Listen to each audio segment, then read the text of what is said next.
Good morning, beautiful. It's Bonnie. Over the next couple of weeks, I'm going to give you a number of different words, kind of a word of the week series. And so this week, the word is conviction. And if you've read either one of my books, you know that I have quite an interesting past with the Firewalk seminars and that whole experience. So I want to share a little story with you where I learned the power of conviction and how you truly can accomplish anything if you're convicted.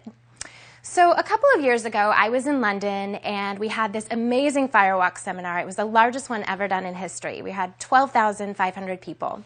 And one of my roles is that I was the trainer responsible to make sure that every single person that crossed that fire was, number one, safe and ready. And so I had done everything possible. I'd done all my preparation. I'd walked over the coals myself. We were ready. My team was in place and ready to go. Only something happened that night that was out of any scope that I could ever imagine. And what happened is, as we got ready, the drums were playing, you can imagine there was mass chaos, 12,500 people fired up, ready to go. And about 400 of them came to my line. And again, my role is to be the last person that decides if they're ready and they're okay. And so I took their safety very seriously. Well, what happened was, all of a sudden, I realized not one person in my line spoke English.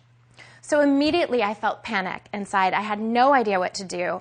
I tried to grab a German person because I seemed to attract the German line and ask him how to say certain words and realized very quickly that that strategy wasn't working. So what I did in that moment, I made a decision. I knew that, again, I was responsible for their safety, but I knew that these people had gone through a lot to get there and to make this experience happen for them. So I decided in that moment to be absolutely convicted that even though we couldn't communicate through words, that by body language and by just working with them and showing them my conviction, that we could make this work. And so I'm happy to say that just by being convicted, I was able to safely get 400 people across the coals that night, and my team celebrated, and everybody was happy, and everybody was safe. So what I want you to do this week is I want you to look at where in your life you have something that you're working on where you just need to use that utter conviction to get through it.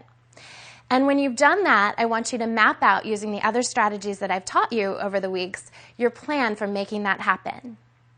And always remember, you are the one. Be your own best friend.